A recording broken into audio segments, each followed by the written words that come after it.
एक particle top quark. इसका life time है सेकंड का अरबवां खरबवां हिस्सा। ये इतने कम समय में पैदा होकर खत्म भी हो जाता है। आप मानो या ना मानो, लेकिन यही हैसियत है हमारे लाइफ टाइम की यूनिवर्स के लाइफ टाइम के सामने। और कैसा लगेगा आपको जब इतने कम समय में आपके पास आपकी लाइफ का कोई मीनिंग ही ना हो कि आखिर हम क्यों जी रहे हैं, किस लिए जी रहे हैं, ये ब्रह्मांड क्यों एग्जिस्ट करता है और हम क्यों हैं। लाइफ में कोई पर्पज ही इंसान को इंसान बनाता है। ऐसे में 13 अरब साल पुराने ब्रह्मांड में जो आने वाले खरबों साल तक मौजूद रहेगा, जिसमें हम मात्र 70 साल जिएंगे, इसमें हमारे होने का क्या मकसद है? क्या होगा वो मकसद जो हमारी लाइफ को मीनिंगफुल बनाए? आखिर इतना बड़ा ब्रह्मांड किसके लिए है? And why do we exist? क्या ब्रह्मांड को हमारे लिए पैदा किया गया है, या हमें ब्रह्मांड के लिए जानने के लिए वीडियो को पूरा जरूर देखें। दोस्तों, सदियों से इंसान रात के आसमान को निहारता आया है। इंसान पिछले 3 लाख साल से धरती पर मौजूद है। इन 3 लाख सालों में हमारे पूर्वजों ने कई अलग अलग मान्यताओं के साथ अपनी जिंदगी को जिया है, चाहे वो सच हो या झूठ। लेकिन उन मान्यताओं ने उनकी लाइफ को एक मीनिंग दिया। अगर आपकी लाइफ में कोई पर्पज है तो आप लाइफ के एक एक सेकंड को जी भर कर जीते हो। अब तक हमारे पूर्वजों ने ब्रह्मांड की अंडरस्टैंडिंग से हमारी लाइफ को कई पर्पज दिए, जिन्हें हम 2 कैटेगरी में बांट सकते हैं। पहली कैटेगरी है रिलीजियस और दूसरी है रैशनल। हमारे पूर्वज जो ये मानते थे कि ब्रह्मांड को किसी न किसी क्रिएटर ने बनाया है, उनके अनुसार लाइफ का पर्पज भी उसी क्रिएटर से जुड़ा है।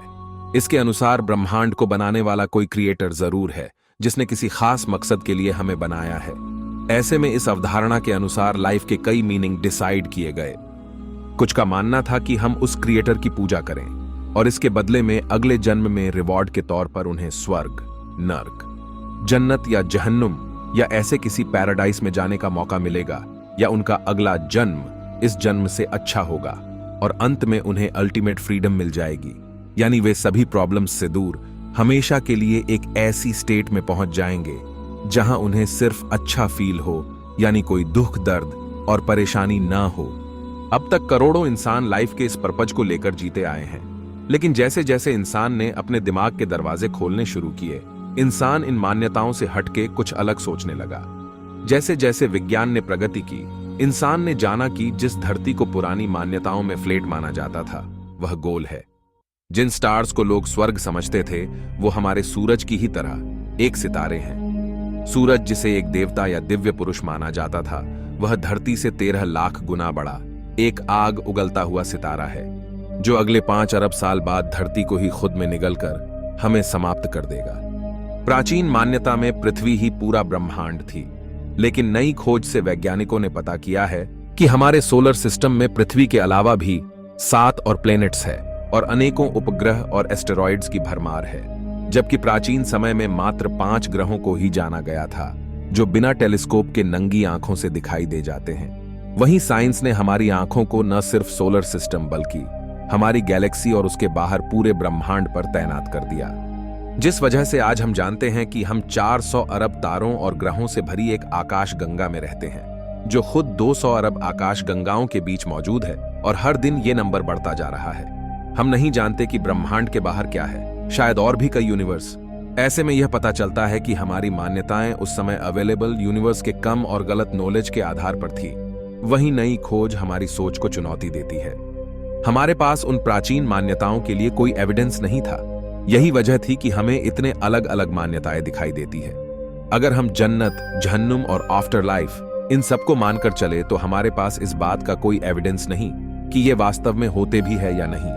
ऐसे में जो हमारे पास है उसे छोड़कर, जिसके होने की कोई श्योरिटी ही ना हो, उसके पीछे चलना एक डरावना सफर होगा जिसमें कुछ भी हाथ नहीं लगना। लेकिन वहीं हम जानते हैं कि यूनिवर्स है, ये एग्जिस्ट करता है, हम सब हैं, हमारे दोस्त है, फैमिली है, जो हमें लाइफ का एक मीनिंग देती है।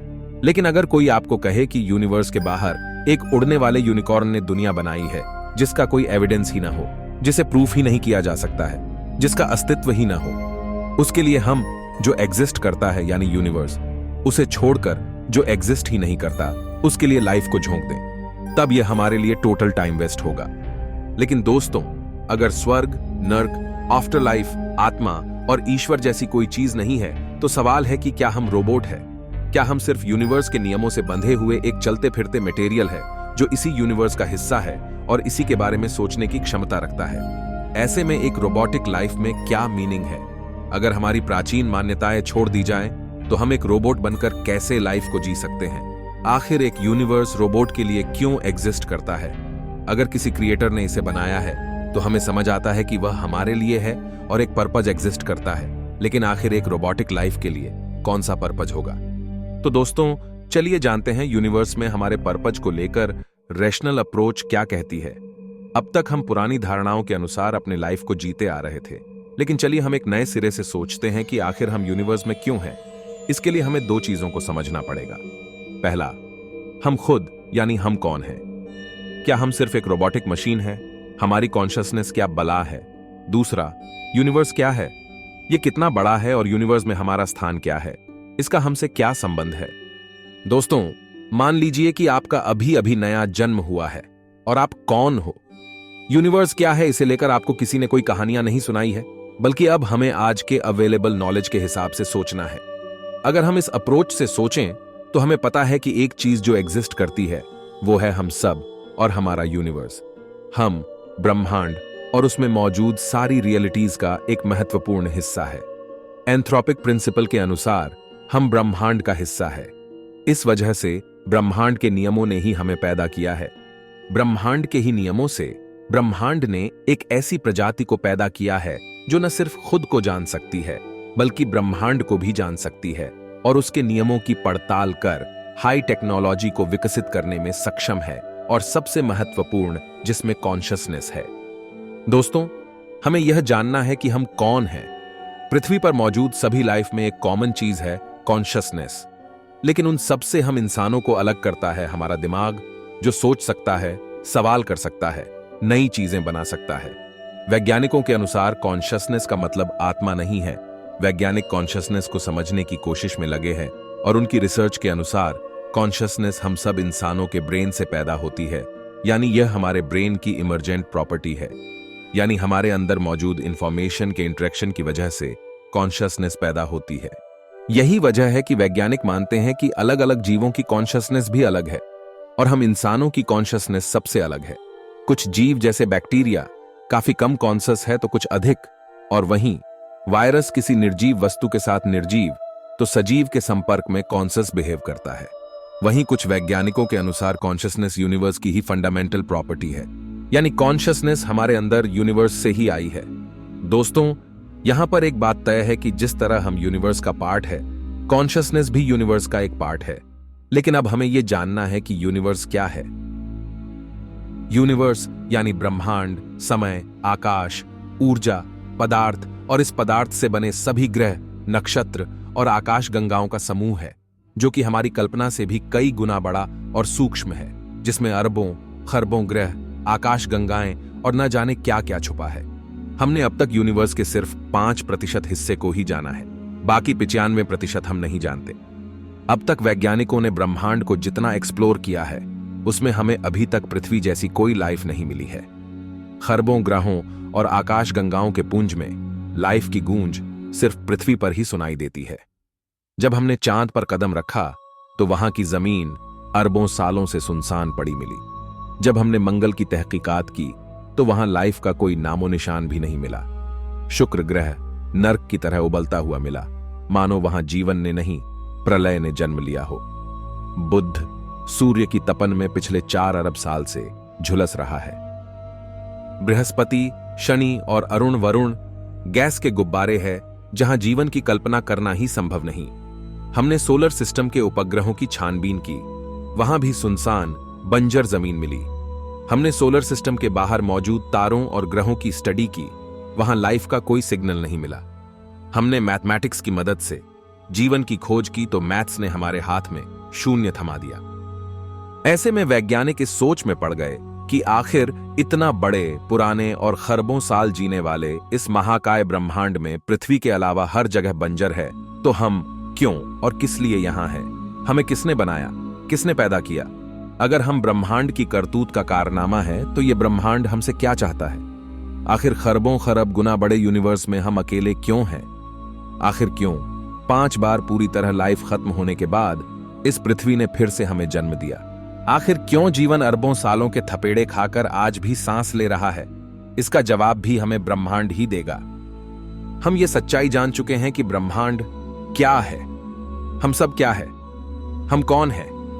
अब तक हमारे सफर में लाइफ ने हर बार सरवाइव किया है और पहली बार एक ऐसी स्पीसीज ने जन्म लिया है जो आज से पहले 3.5 अरब साल में पृथ्वी पर नहीं थी।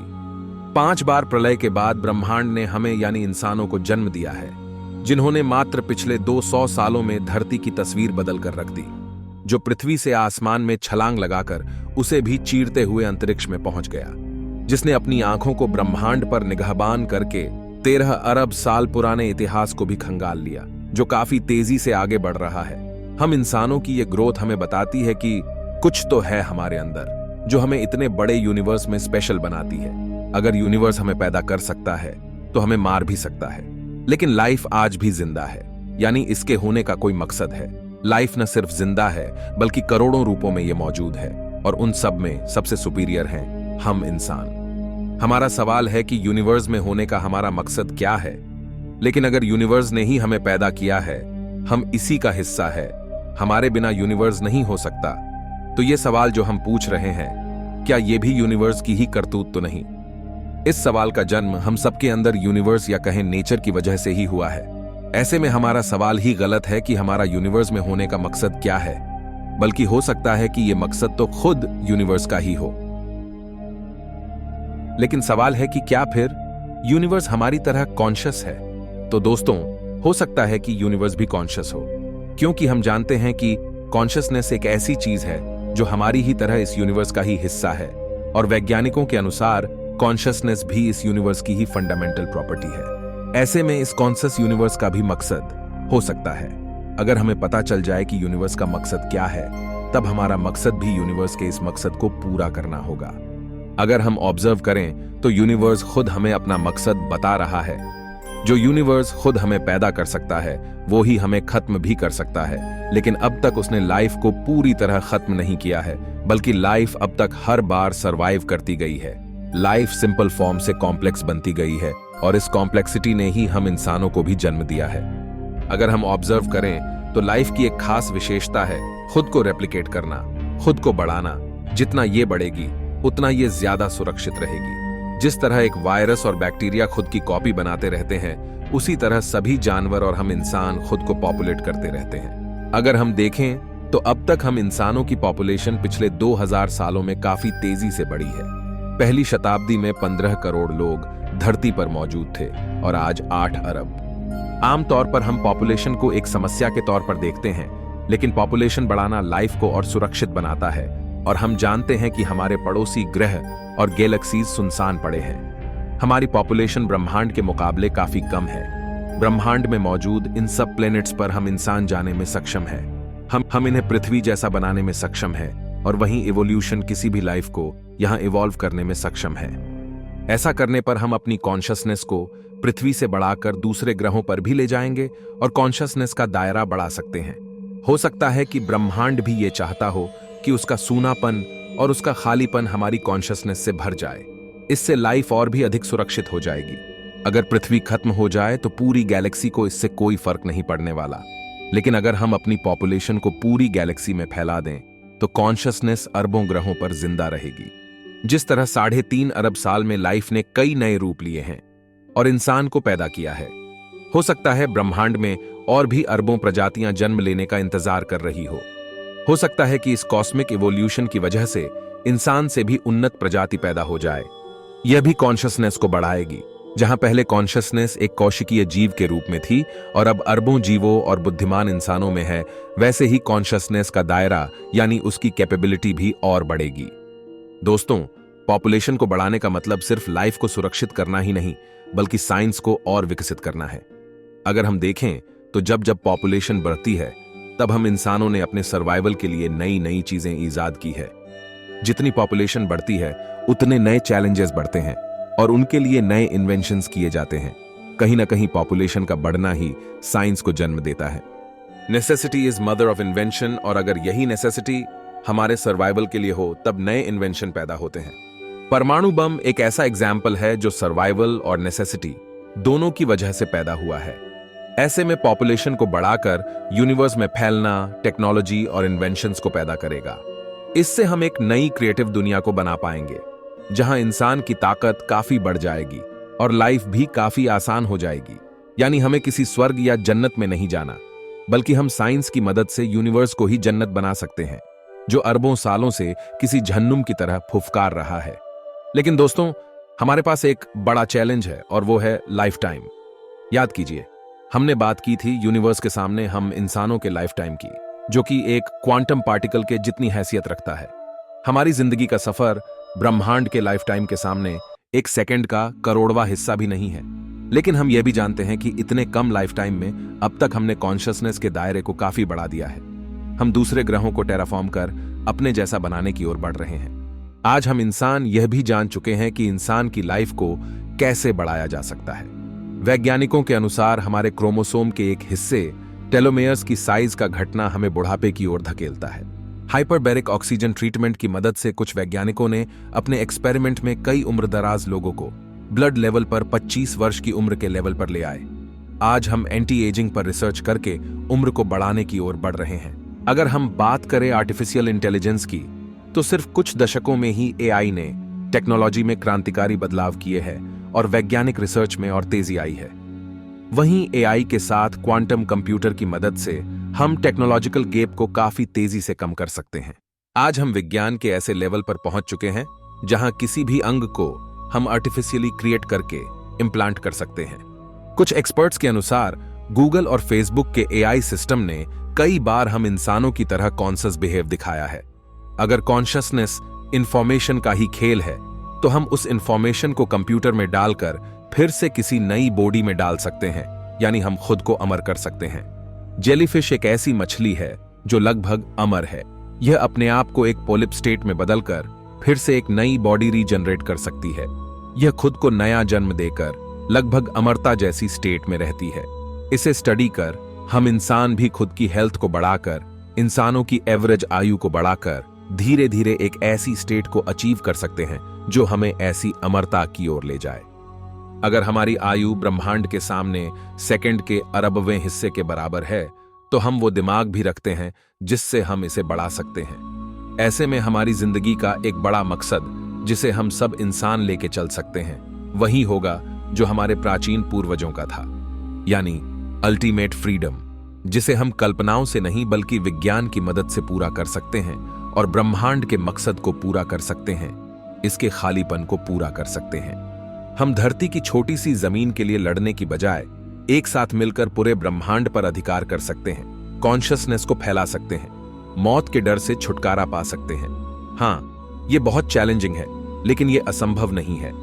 पुरानी विचारधारा ने जिसे असंभव कहा, उसे हर बार विज्ञान ने संभव करके दिखाया। हम इंसान जो सोच सकते हैं उसे पा सकते हैं। हम भी उसी मकसद की ओर बढ़ रहे हैं जो हमारे पूर्वज चाहते थे, यानी अल्टीमेट फ्रीडम, यानी सभी प्रॉब्लम्स से छुटकारा। बस फर्क इतना है, हमारे पूर्वज कल्पनाओं के पीछे चल रहे थे और नया युग उसके इशारों के पीछे चल रहा है, जिसका अस्तित्व है, यानी ब्रह्मांड, ना कि कोई काल्पनिक सत्ता। तो दोस्तों, यह कहना आसान होगा कि यह सब भी कल्पना है, लेकिन विज्ञान के दम पर इन्हें पूरा करना एक चैलेंज है। ऐसे में आपको क्या लगता है, क्या हम इंसान इस चैलेंज को पूरा कर पाएंगे? कमेंट में जरूर बताएं और आपकी लाइफ का क्या मकसद है, यह भी हमें जरूर बताएं। मैं मिलता हूं आपसे किसी अगले वीडियो में। तब तक के लिए ब्रह्मांड में घूमते रहिए।